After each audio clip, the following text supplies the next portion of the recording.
जात नाही नाही, ते कळवलं जात नाही, बरोबर आहे. पण रशीद मामूला त्या ठिकाणी तिकीट देऊ नये हे माझं पूर्ण आहे. आणि कोणीतरी देण्याचा प्रयत्न केला ना, मी तिकडे जाणार पण नाही. मी सांग माझा विरोध आहे म्हणून. तनवाणीचा उल्लेख केला तुम्ही. त्याच तनवाणीला तिकडे गेल्यानंतर आता स्वतःच्या भावासाठी आणि मुलासाठी त्याच्या भावाचं काल पत्ते खेळताना आलं का नाही काही. तनवाणीचे भाऊ त्या ठिकाणी आमच्याच गुलमंडी भागामध्ये, त्या ठिकाणी औरंगाबाद भागामध्ये त्या ठिकाणी क्लब चालवतात. तनवाणीचा भाऊ पत्त्याचा क्लब चालवतात. हे काही लोकांना कळत नाही का आमच्या गुलमंडी औरंगाबादच्या क्लब चालवतात. पकडला गेले बरेच जण. तनवाणीचा भाऊ मुख्य तो मालक म्हणून तोही पकडला गेला. तो बरोबर का नाही. किशनचंद तनवाणीचा भाऊ विष्णू.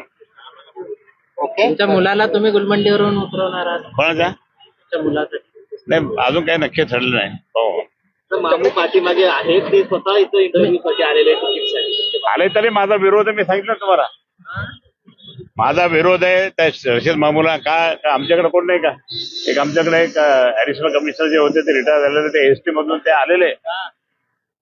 आम्ही त्यांना देण्याचा प्रयत्न आहे. पण रशीद घेणार नाही तर नाही घेणार, पण तिकीट देणार नाही. तिकीट नाही मिळत त्यांनी. तर असं असेल तर मग काय फायदा. फक्त बोलवलं आमच्या पक्षातल्या एका नेत्याने बोलवलं त्यांना. ठीक आहे, ते आमचे नेते ते स्वतःच काहीतरी करत असतील. जाऊ आपलं काय करायचं. आता गल्लीतला पक्ष झालेला आहे. अतुल सावे जर असं म्हणले असेल तर त्यांना माहित नाही की वरचे लोक किती मानतात उद्धव साहेबांना. अतुल साहेब तुम्ही गल्लीतले शुभ असाल, तुम्ही कसं लोक जास्त बोलत होता. तुम्ही कसे निवडून आले काय आले ते आम्हाला माहिती आहे ना. मग शुभ असा काही बोलू नका. तुम्ही कसे निवडून आले त्यांनाच विचारणार तुम्ही. नाही, आमचं नियोजन कमी पडलं नाही. आमचं जे नियोजन असतं ते सरळ लोकांकडे हात जोडणे, नमस्कार करणे, रॅली करणे, पदयात्रा करणे, भाषण करणे हे आहे. त्यांचं फक्त काही करायचं नाही, फक्त पैसे द्यायचे आणि घ्यायचे, पैसे द्यायचे आणि घ्यायचे. तुम्ही जर अशा पद्धतीने वाटत असेल तर बरोबर नाहीये. आज वाहन रॅली काढत संभाजीनगरमध्ये शिवसेनेने शक्ती प्रदर्शन केलेलं आहे. त्यामध्ये पालकमंत्री होते, खासदार होते. आणि इथं जेव्हा गाडी आली, शिरसाट साहेब म्हणत होते की अरे पटपट गाडी पुढे घे वाहन चालकाला. म्हणजे घाबरले ते. बरं. घाबरले पालकमंत्री घाबरले.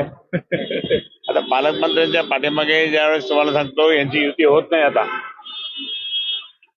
म्हणजे शिंदे गट ऑटोमॅटिकली बाहेर पडतो. का बाहेर पडतो की यांनी पाहिलं की आता आम्ही इतके जागा मिळवलेल्या 120च्या वर गेलेल्या जागा आमच्या भारतीय जनता पार्टीला, मग यांना कशाला घ्यायचं. आणि म्हणून ते यांना बाजूला करणार आहे.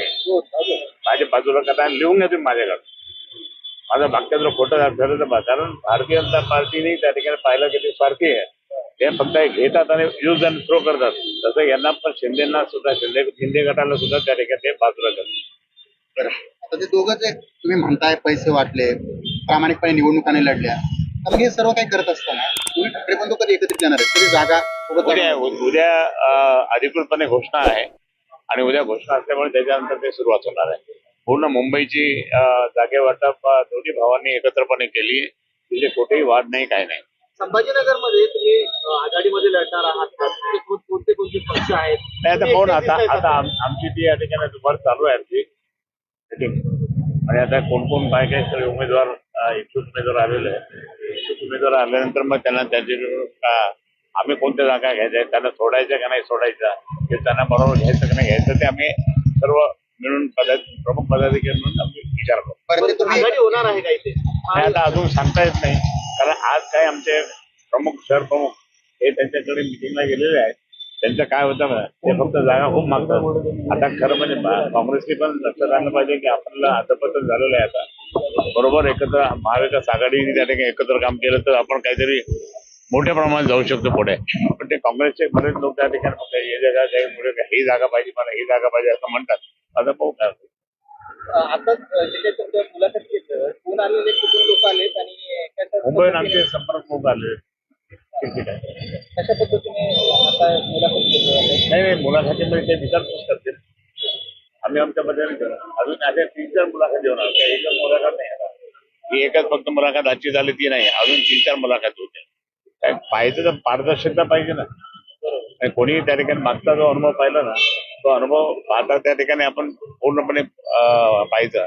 कारण हे कोणतेही डावपेच खेळतील, भाजपपासून शिंदे गट असं कोणतेही डावपेच खेळतील. ते मागच्या वेळेस जसं ते तनवाणीने केलं होतं ना, तसं होऊ नये म्हणून ती आम्ही काळजी घेणार आहे. बरं, ते रशीद मामूला तुम्ही पक्षात घेतलंय. मला माहित नाही ते घेतलं असेल, कोणी घेतलं असेल माहित नाही, परंतु त्यांच्यामुळे त्या ठिकाणी खूप वाद निर्माण होऊ लागले. मी माझी भूमिका स्पष्ट आहे, रशीद मामूला त्या ठिकाणी तिकीट देऊ नये ही माझी भूमिका आहे. बरं, तुमच्या विरोधात अनेक दशके रशीद मामूनने एक मिनिट. संभाजीनगरमध्ये निवडणुका लढवलेल्या आहेत, तुम्हाला विरोध केलेला आहे. असतेच तुमच्या तुम्ही देखील त्यांना विरोध केला. माझं त्या ठिकाणी स्पष्ट मत आहे की त्याला घेऊ नये पसंत करतो, त्याला तिकीट देऊ नये ही माझी भूमिका आहे. बरं, खैरे साहेब, आता तुम्ही त्यांना पक्षात घेतलं नाही, तुमची इच्छा नव्हती घेतलं, पण आता शिवसेनेचं म्हणजे शिंदे गटाचे जे नेते तिकीट आहेत, द्यायचं की नाही द्यायचं त्यांनी आमच्या हातात आहे. तुमच्या पक्षाला उबाटा मामू असं नाव दिलंय. ते काही बोलतील म्हणून आमचं ते हे असं जर कोणी टोमणे टामणे मारत असतील त्या ठिकाणी काय मुसलमान त्यांच्याकडे नाही का? त्यांचे पण मुसलमान निवडून आले ना, मग आम्हाला काय बोलता? आज एक हाती त्या ठिकाणी मी तुम्हाला सांगतो की तुम्ही जर पाहिलं असेल तर 8 मुस्लिम नगरसेवक आमचे फुलंब्रीला आले आणि ते कशावर आले माहितीये, मशालवर आले. आणि मग असं म्हटलं तर काय हे नाही बाबा नाही, परंतु त्या व्यक्तीला घेऊ नये हे माझं पूर्णपणे. अरे आमचे ते राजाबाजारचे लोक त्या ठिकाणी हे उभे ते टोमणे मारायला लागले मला म्हणून मी नाही. रशीद मामूनच्या खैरे साहेब रशीद मामूला तुमचा विरोध आहे. अरे बाबा माझा विरोध आहे. सत्ताधारी पक्षांनी तुमच्या नेत्यावर टीका केलेली आहे. अशा पद्धतीने घरात बसून निवडणूक लढवल्या जात नाही, कार्यकर्त्यांना वाऱ्यावर सोडण्यात आलं.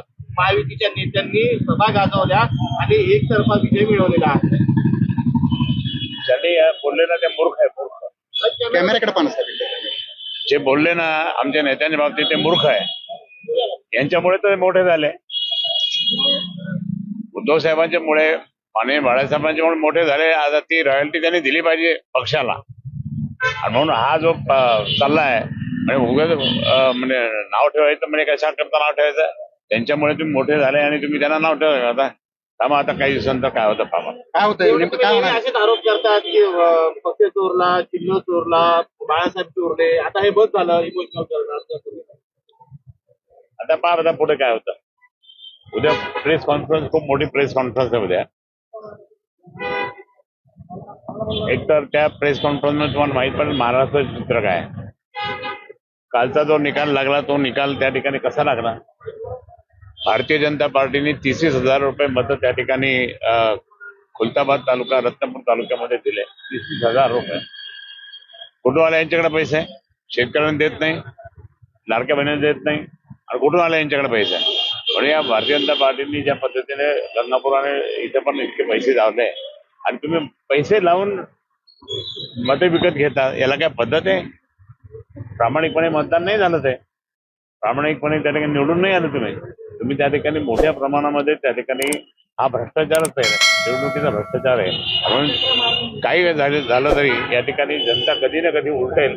तसं झालं काही देशामध्ये, तसं होईल काही दिवसानंतर. तुम्ही पहा, नाही लोक घेतले आणि ते गेले परत. आता निष्ठावंतांना मिळायला पाहिजे, जे एकनिष्ठ राहतील त्यांना मिळायला पाहिजे.